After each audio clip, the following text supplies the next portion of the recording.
ایک دن ایک پہاڑ نے دوسرے پہاڑ کو کہا کہ بھائی آج مجھے کوئی ایسا واقعہ سناؤ جسے سن کر میں پگھل جاؤں۔ ایک دن ایک پہاڑ نے ساتھ والے پہاڑ کو کہا کہ بھائی مجھے اپنی زندگی کی کوئی ایسی دردناک کہانی سناؤ، اپنی زندگی کا کوئی ایسا دل دہلا دینے والا واقعہ سناؤ جو مجھے رونے پر مجبور کر دے۔ آج میرا پگھلنے کو جی چاہ رہا ہے، آج میرا رونے کو دل کر رہا ہے۔ جوانو، یہ واقعہ بہت ہی دلچسپ ہونے والا ہے۔ اس واقعے کو جس نے بھی پڑھا ہے، جس نے بھی سنا ہے، یہ واقعہ اس کی زندگی بدلنے کا ذریعہ بنا ہے، اس کے اندر انقلاب لانے کا ذریعہ بنا ہے۔ ہاتھ جوڑ کے عرضی کر رہا ہوں، ایک بار آپ بھی دل کے کانوں سے سنیں، ہو سکتا ہے آپ لوگوں کی زندگی بدل جائے۔ حضرت شیخ سعدی رحمت اللہ تعالی علیہ فرماتے ہیں میں کسی لمبے سفر کو جا رہا تھا، جاتے جاتے میرا ایک بہت بڑے پہاڑ کے قریب سے گزر ہوا۔ پہاڑ کے ساتھ ایک اور پہاڑ تھا، میرا دونوں پہاڑوں کے درمیان سے گزر ہوا۔ میں تھکا ہوا تھا، سوچا کہ کیوں نہ تھوڑی دیر کے لیے یہاں سکون کر لیتا ہوں، تھوڑی دیر کے لیے پہاڑ کے درخت کے نیچے سو لیتا ہوں۔ میں وہیں لیٹ گیا، تھکا ہوا تھا، میں ایک درخت کے نیچے لیٹ گیا۔ جیسے ہی لیٹا میری آنکھ لگی، مجھے نیند آ گئی۔ جیسے ہی نیند آئی تو خواب کی دنیا میں نے ایک ایسا منظر دیکھا جس نے مجھے خون کے آنسو رونے پر مجبور کر دیا، جس واقعے نے مجھے خون کے آنسو ہمیشہ کے لیے رونے پر مجبور کر دیا۔ وہ منظر، وہ واقعہ یہ تھا کہ جس پہاڑ کے نیچے میں سویا ہوا تھا، یہ پہاڑ دوسرے پہاڑ کو کہہ رہا تھا کہ بھائی آج مجھے کوئی ایسا واقعہ سناؤ، آج مجھے اپنی زندگی کا کوئی ایسا دردناک واقعہ سناؤ جسے سن کر میں پگھل جاؤں۔ آج میرا پگھلنے کو جی چاہ رہا ہے، آج میرا موم ہونے کو دل کر رہا ہے، آج میرا رونے کو دل کر رہا ہے۔ اس لیے آج مجھے کوئی ایسا دل دہلا دینے والا واقعہ سناؤ جسے سن کر میرے رونگٹے کھڑے ہو جائیں، میرے اندر کی سختی ختم ہو جائے، میں موم ہو جاؤں۔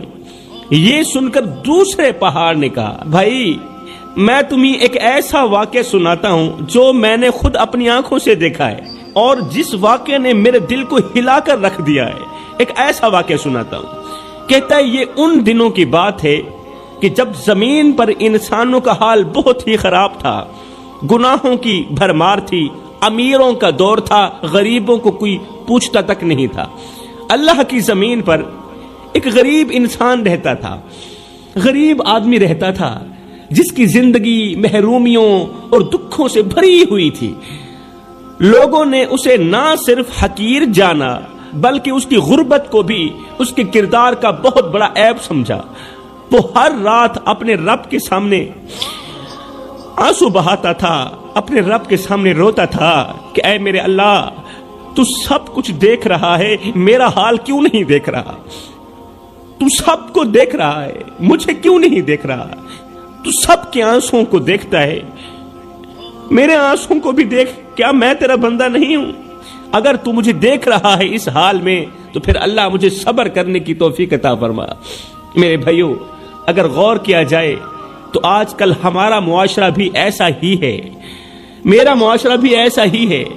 دولت والوں کو عزت دی جاتی ہے، دولت والوں کو وقار دیا جاتا ہے، مقام دیا جاتا ہے، مگر غریبوں کو ٹھکرا دیا جاتا ہے۔ اس دور میں انسان کی ایمان، پیار، محبت اور اخلاق کی قدر کرنے کے بجائے اس کے لباس اور جیب کی قدر کی جاتی ہے، اس کے لباس اور جیب کو دیکھا جاتا ہے۔ اگر کوئی غریب شخص بھوک سے بلکتا ہے تو اسے حقارت سے دھتکار دیا جاتا ہے۔ اگر کوئی غریب شخص بھوکا ہے تو بجائے اسے روٹی دینے کے، اس کی مدد کرنے کے، الٹا اسے حقارت کی نگاہ سے دیکھا جاتا ہے۔ مگر یہی غریب جسے حقارت کی نگاہ سے دھتکار دیا جاتا ہے، یہی غریب جب اپنے رب کے سامنے گڑ گڑا کر روتا ہے نا تو قسم خدا کی، خدا کا عرش ہل جاتا ہے، خدا کے عرش کو ہلا کے رکھ دیتا ہے۔ آج کا انسان ہمیشہ دولت مند انسان سے محبت کرتا ہے، دولت مند انسان سے پیار کرتا ہے۔ ایک میرا اللہ ہی ہے جو غریب انسان کو بھی اکیلا نہیں چھوڑتا، ایک میرا اللہ ہی ہے جو برے انسان کو بھی اکیلا نہیں چھوڑتا۔ خیر، پہاڑ نے اپنی کہانی کو آگے بڑھاتے ہوئے کہا کہ ایک دن اس غریب آدمی کو پتا چلا کہ گاؤں کے سب سے بڑے امیر آدمی کے گھر میں شادی ہے، اس کی بیٹی کی شادی ہے۔ پورے گاؤں میں چرچا تھا کہ شادی بڑی دھوم دھام سے ہوگی اور رنگ برنگے کھانوں کا اہتمام بھی ہوگا۔ یہ غریب شخص بھوکی بیٹی کی طرف دیکھتے ہوئے، بھوک سے نڈھال بیٹی کی طرف دیکھتے ہوئے، وہ بیٹی جو 2 دن کی بھوکی تھی، 2 دن سے اس نے کچھ نہیں کھایا تھا، یہ غریب شخص بھوکی بیٹی کی طرف دیکھتے ہوئے خود کو کہنے لگا کہ کیوں نہ میں بھی وہاں چلا جاؤں، نمبردار کی بیٹی کی شادی پر چلا جاؤں، شاید کچھ کھانے کو مل جائے اور شام کو اپنی بیٹی کے لیے کچھ لے کر آؤں۔ جوانوں، توجہ طلب بات ہے، دل کے کانوں سے سننے والی بات ہے کہ آج ہماری دعوتوں میں، ہماری تقریبات میں غریبوں کو شامل کرنا تو رہی دور کی بات، ان کا ذکر کرنا بھی ہمیں برا لگتا ہے، ان کا ذکر بھی برا سمجھا جاتا ہے۔ شادیوں میں کھانے ضائع ہوتے ہیں مگر کوئی ان بھوکے پیٹوں کی فکر نہیں کرتا جو ایک وقت کی روٹی کے لیے ترس رہے ہیں۔ اپنے مہمانوں کی پلیٹوں میں بچا ہوا کھانا پھینک تو دیتے ہیں مگر وہی کھانا غریب کی جھولی میں ڈالنے سے ہمارا غرور مجروح ہوتا ہے۔ یہ کیسا معاشرہ ہے جہاں ضرورت مند کو اس کے حال پر چھوڑ دیا جاتا ہے؟ ارے یہ کیسا معاشرہ ہے جہاں غریب کو اس کے حال پر چھوڑ دیا جاتا ہے، اس کی بالکل بھی مدد نہیں کی جاتی۔ یاد رکھنا، غریبوں کی مدد کرنے والا شخص زندگی میں کبھی غریب نہیں ہوتا۔ غریب آدمی بھوک کا کاسا اٹھائے گھر سے اٹھا، امیر کے گھر کی طرف چل پڑا، شادی کی طرف چل پڑا کہ ہو سکتا ہے کچھ کھانے کو مل جائے۔ اسے یقین تھا کہ شاید اللہ اس کی بھوک مٹانے کا کوئی راستہ بنا دے، لیکن وہاں جو ہوا وہ اس کے لیے زندگی کا سب سے بڑا تلخ لمحہ تھا، سب سے بڑا برا وقت تھا جو اس کے ساتھ سلوک کیا گیا۔ جیسے ہی وہ غریب شخص امیروں کی شادی میں جا کر خالی کرسی پر بیٹھا تو اس کے دل میں ایک بہت بڑی امید جاگ اٹھی کہ ابھی کھانا ضرور ملے گا، کھانا لگے گا، میں کھاؤں گا، خود بھی کھاؤں گا اور اپنی بھوکی بیٹی کے لیے بھی ضرور لے جاؤں گا۔ آج میری بیٹی کے چہرے پر مسکراہٹ ضرور آئے گی کیونکہ میری بیٹی نے 2 دن سے کچھ نہیں کھایا۔ لیکن اچانک ایسا ہوا کہ جس کی بیٹی کی شادی تھی اس امیر شخص کی نظر اس غریب پر پڑ گئی۔ اچانک اس نمبردار کی نظر اس بیچارے غریب پر پڑ گئی۔ غریب کو دیکھتے ہی اس کا چہرہ غصے سے لال پیلا ہو گیا، سرخ ہو گیا۔ وہ حقارت سے اپنے غلام کو اشارہ کرتے ہوئے بولا، نمبردار نفرت بھری نگاہوں سے دیکھ کر اپنے غلام کو اشارہ کرتے ہوئے بولا، یہ 2 ٹکے کا آدمی یہاں کیسے آ گیا؟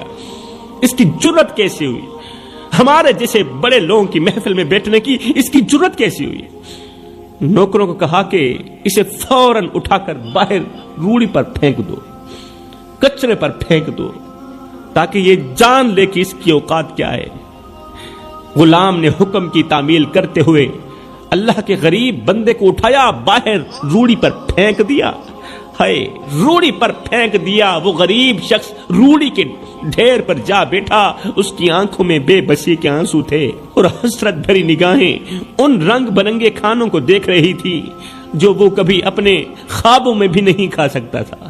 لوگ کھا رہے تھے، ہنس رہے تھے اور اسے اسی طرح نظر انداز کر رہے تھے، اس طرح نظر انداز کر رہے تھے جیسے وہ انسان نہ ہو بلکہ کوئی بے قیمت چیز ہو۔ خیر، تمام لوگ کھانا کھا کر اپنے اپنے گھروں کو چلے گئے۔ دعوت ختم ہو گئی، کرسیاں اور میزیں اٹھا لی گئی۔ رات کی تاریکی نے ہر منظر کو اپنی آغوش میں لے لیا، ہر منظر کو سلا دیا، لیکن اس تاریکی میں وہ غریب شخص اب بھی روڑی کے ڈھیر پر ہی بیٹھا تھا کہ ہو سکتا ہے مجھے کچھ کھانے کو مل جائے۔ اس کی نظریں زمین پر تھیں اور دل میں ایک سوال تھا کہ کیا انسان کی قدر صرف اس کی دولت سے ہے؟ کیا غریب ہونا کوئی گناہ ہے؟ کیا غربت کوئی بہت بڑا پاپ ہے؟ جب سب لوگ چلے گئے، رات کی تاریکی چھا گئی، پھر آہستہ آہستہ یہ اٹھا۔ جب ہاتھ میں کچھ نہ آیا، اٹھا۔ اس کے کپڑوں پر مٹی لگی ہوئی تھی، دھول تھی، اس کے قدم بوجھل تھے۔ اب اس نے کیا کیا؟ تھکے ہارے آسمان کی طرف دیکھا، اس کی آنکھوں میں آنسو تھے اور دل میں دعا تھی، اے میرے رب، تو سب کو دیکھتا ہے، میں آج بھی خالی ہاتھ ہوں. سب لوگ کھا کے چلے گئے, دیکھ میرے ہاتھ خالی ہیں. لیکن اللہ مجھے یقین ضرور ہے, مجھے یقین ہے کہ تو میری خالی جھولی ضرور بھرے گا. میری بیٹی بھوکی ہے اور میں بے بس ہوں, میرے ہاتھ میں کچھ نہیں. اے میرے اللہ تو میری مدد فرما, تو ہی مدد کرنے والا ہے. پھر کیا ہوا؟ غریب شخص نے ایک بار حسرت بھری نگاہوں سے اس امیر شخص کے محل کو دیکھا. حسرت بھری نگاہوں سے ایک بار امیر شخص کے محل کو دیکھا. پھر وہ اپنے قدم گھر کی طرف بڑھا دیے, گھر کی طرف چل پڑا, روتے روتے چل پڑا. وہ گھر جس کے اندر وہ ننھی سی غریب بیٹی اپنے باپ کے انتظار میں بیٹھی تھی, اس کی آنکھوں میں امید کا دیا جل رہا تھا. وہ بیٹی بار بار دروازے کی طرف دیکھ رہی تھی کہ آج میرا ابا کچھ نہ کچھ کھانے کو ضرور لے کر آئے گا. باپ جب دروازے کے قریب پہنچا تو اس کی سانسیں رکنے لگی. وہ دروازے کے باہر چند لمحوں کے لیے کھڑا رہا, یہ سوچتے ہوئے کھڑا رہا کہ اندر جا کر اپنی بیٹی کو کیا جواب دوں گا. میں نے اس سے وعدہ کیا تھا کہ کچھ نہ کچھ ضرور لے کر آؤں گا, لیکن میں تو خالی ہاتھ واپس آ گیا. بڑی معذرت کے ساتھ کہنا پڑ رہا ہے دوستو, آج بھی میرا معاشرہ ایسے مظلوموں سے بھرا ہوا ہے. ہم اپنی دعوتوں میں ضیافتیں کرتے ہیں, ہزاروں کی مالیت کا کھانا ضائع کر دیتے ہیں, لیکن کبھی یہ نہیں سوچتے کہ ہمارے آس پاس کتنے ایسے بھوکے ہیں جن کے پاس ایک وقت کا کھانا بھی میسر نہیں ہے. ہماری خوشیوں میں, ہماری دعوتوں میں غریبوں کی جگہ نہیں ہوتی.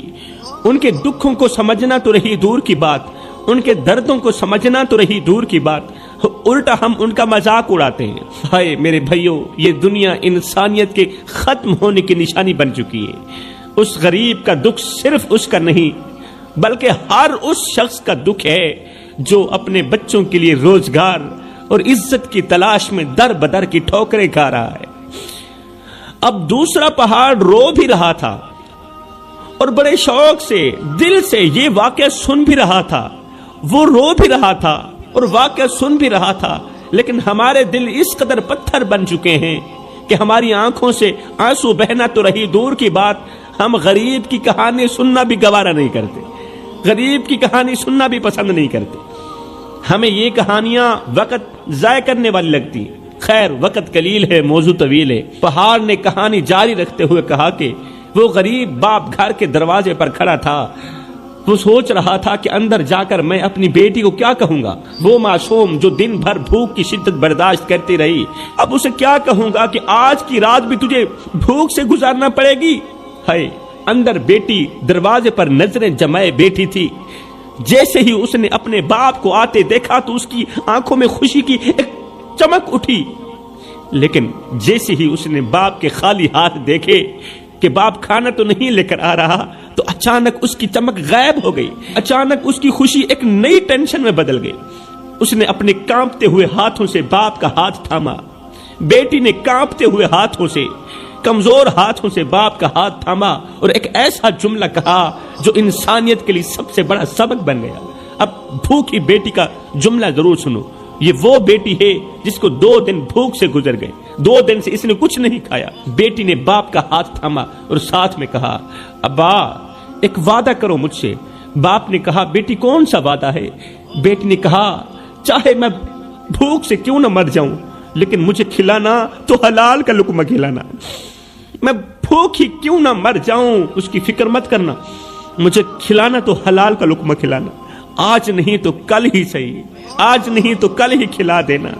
میرے لیے حرام کا بندوبست مت کرنا, میرے پیٹ میں حرام کا نوالا مت ڈالنا. اگر حرام کھا کر میں مر گئی تو مرنے کے بعد اپنے رب کو کیا منہ دکھاؤں گی, کون سا منہ لے کر جاؤں. یہ سن کر باپ رو پڑا. یہ جو اللہ کا کرم ہے نا, یہ جو اللہ کا فضل ہے نا, یہ ہمیشہ صبر کرنے والے بندوں پر ہی ہوتا ہے. یہ یاد رکھیے گا, یہ جو اللہ کا کرم ہے یہ ہمیشہ اس کے صبر کرنے والے بندوں پر ہی ہوتا ہے. وقت گزرتا گیا. اب اللہ نے اس غریب شخص کے صبر اور دعاؤں کو قبول فرمایا, دعاؤں کو قبول کیا. جب تمہاری دعائیں قبول ہو گئیں جب تمہارا صبر قبول ہو گیا پھر سمجھو برے وقت گئے، اچھے وقت آئے۔ اب اس کے حالات بدلنے لگے، جیسے ہی اس کی دعا قبول ہوئی، جیسے ہی اس کا کیا گیا صبر قبول ہوا، اس کے حالات بدلنے لگے۔ جب حالات بدلنے لگے تو پھر کیا ہوا؟ اللہ نے اسے اتنا نوازا کہ وہ اپنی زندگی کے ہر دکھ ہر درد کو پیچھے چھوڑ گیا۔ جب اللہ نے نوازا، جب اللہ نے کرم کیا، وہ شخص جسے کبھی لوگ حقیر سمجھ کر دھتکار دیتے تھے اب ایک کامیاب تاجر بن چکا تھا۔ اس نے ایک چھوٹے سے کاروبار کا آغاز کیا۔ اللہ نے اس کاروبار میں کچھ اس طرح برکت ڈالی، کاروبار دن بدن بڑھتا گیا، یہاں تک کہ یہ شخص گاؤں کا سب سے بڑا امیر ترین شخص بن گیا، گاؤں کی پوری زمین خرید لی۔ اب جب اس کے پاس پیسوں کی ریل پیل ہوئی، بہت زیادہ پیسہ آیا، تو اس نے سب سے پہلے اپنی بیٹی کی خوشی کا سوچا۔ شادی ایسی دھوم دھام سے کی کہ پورا گاؤں حیران رہ گیا۔ یہ کہانی یہاں پر ختم نہیں ہوتی، مزید سبق تو آگے ملنے والا ہے نا۔ بیٹی کی شادی دھوم دھام سے کی، رنگ برنگے کھانے پکوائے، ہر کونے کو روشنیوں سے سجایا گیا، امیروں کو، مالداروں کو، عزیز و اقارب کو بلایا گیا اس شادی پر، اس ولیمے پر۔ لیکن عین اس وقت جب لوگ کھانے میں مشغول تھے، عین اسی وقت جب بڑے بڑے لوگ، امیر ترین لوگ کھانے میں مشغول تھے، ایک عجیب سا منظر سامنے آیا۔ ایک عجیب سا منظر دیکھنے کو ملا کہ ایک غریب شخص جس کے کپڑے پھٹے ہوئے تھے، چہرہ بگڑا ہوا تھا اور جسم بہت زیادہ کمزوری کا شکار تھا، وہ غریب شخص ایک کرسی پر بیٹھنے کی کوشش کر رہا تھا۔ امیروں کی مجلس میں، امیروں کی محفل میں اس کے کپڑوں کی حالت ایسی تھی کہ ارد گرد لوگ اسے دیکھ کر اپنی نظریں پھیر رہے تھے، امیر لوگ اس سے نفرت کر رہے تھے، اپنی نظریں پھیر رہے تھے۔ لیکن جیسے ہی اس امیر شخص کی نظر اس غریب پر پڑی، اس تاجر کی نظر اس غریب پر پڑی، اس کی نظر جس کی بیٹی کی شادی تھی، اس کی نظر جب اس پر پڑی تو اس کے دل میں ایک طوفان اٹھا۔ یہ فوراً اپنی کرسی سے اٹھا، کرسی چھوڑ کر دوڑتا ہوا اس غریب شخص کے پاس گیا جو کرسیوں پر بیٹھنے کی کوشش کر رہا تھا۔ اس کے پاس گیا، اسے پکڑا، کہنے لگا، میرے دوست، تو یہاں نہیں بیٹھے گا، تو آ میری کرسی پر بیٹھ، تو آنا نمبرداروں والی کرسی پر بیٹھ، تیرے بیٹھنے کی یہاں جگہ نہیں ہے۔ یار وہ غریب ہے، 2 ٹکے کا آدمی ہے، اتنا بڑا پروٹوکول دیا جا رہا ہے، آخر یہ شخص ہے کون؟ سن کر آپ دنگ رہ جائیں گے کہ یہ غریب شخص کون تھا جس کو امیر اتنا بڑا پروٹوکول دے رہا تھا۔ میرے دوست، تو یہاں نہیں بیٹھے گا، تو آ میری کرسی پر بیٹھ۔ اس غریب کو اپنی کرسی پر بٹھایا اور اپنے ہاتھوں سے اسے کھانا کھلانے لگا، اپنے ہاتھوں سے پانی پلانے لگا، پھر اپنے ہاتھوں سے اس کا منہ صاف کرنے لگا۔ اس کے آس پاس بیٹھے امیر لوگ یہ حیرت ناک منظر دیکھ رہے تھے۔ آخر ایک شخص نے پوچھ ہی لیا کہ نمبردار صاحب، یہ کون ہے اور تم اسے اپنے ہاتھوں سے کیوں کھلا رہے ہیں؟ اس غریب شخص کے بارے میں بتانے سے پہلے امیر شخص کی آنکھوں میں آنسو آ گئے، نمبردار کی آنکھوں میں آنسو آ گئے۔ اس نے کہا، بھائی، یہ کوئی عام شخص نہیں ہے جس کو بھلانے کی کوشش میں ہوں لیکن بھولتا نہیں ہے۔ لوگوں نے کہا، جلدی بتاؤ کون سا شخص ہے یہ؟ امیر شخص نے کہا، یہ وہی شخص ہے، یہ وہی آدمی ہے۔ ایک وقت تھا کہ اسی امیر نے مجھے دھکا دے کر روڑی پر پھینک دیا تھا، کچرے پر پھینک دیا تھا، جس نے مجھے روٹی کا ایک ٹکڑا دینا بھی گوارا نہ کیا تھا۔ یہ وہ شخص ہے، میری بیٹی پوری رات روتی رہی، یہ وہ شخص ہے، یہ وہ شخص ہے، اس کی بیٹی کی شادی ہوئی، دھوم دھام سے شادی ہوئی، لیکن میں رنگ برنگے کھانوں کو دیکھتا رہا، روتا رہا، اس کو ذرا بھی رحم نہ آیا، اس کو ذرا بھی مجھ پر ترس نہ آیا، الٹا اس نے مجھے دھکے دے کر روڑی پر پھینک دیا۔ لیکن میں نے صبر کیا، اللہ نے صبر کے صدقے مجھے کہاں تک پہنچا دیا، اس کو اس کے غرور نے، اس کے تکبر نے اسے کس مقام تک کھڑا کر دیا۔ لوگ حیرت سے کہنے لگے، اے نمبردار، پھر تم اسے اپنے ہاتھوں سے کھانا کیوں کھلا رہے ہو؟ تو اس نمبردار نے کہا، میں اسے اپنے ہاتھوں سے اس لیے کھلا رہا ہوں کہ یہ میرے اللہ کا بندہ ہے، یہ میرے اللہ کی مخلوق ہے، آج یہ معذور ہے، بے سہارا ہے، اور اگر اس کی جگہ کوئی اور ہوتا تو میں اس کو بھی اپنے ہاتھوں سے کھانا کھلاتا۔ میری دولت کا مطلب بھی یہی ہے کہ میں انسانیت کی خدمت کروں، میری دولت کا مطلب یہ نہیں ہے کہ میں غرور کروں، تکبر کروں، اور اللہ کی غریب مخلوق کو دھکے دے کر روڑی پر پھینک دوں۔ یہ منظر ایسا تھا کہ خود زمین اور آسمان بھی رو رہے تھے۔ وہ امیر شخص اپنی عزت اور دولت کے باوجود عاجزی کا مظاہرہ کر رہا تھا اور لوگوں کو یہ سبق دے رہا تھا، لوگوں، اصل دولت پیسہ نہیں ہے، اصل دولت پیسہ نہیں بلکہ اصل دولت تو انسانیت ہے۔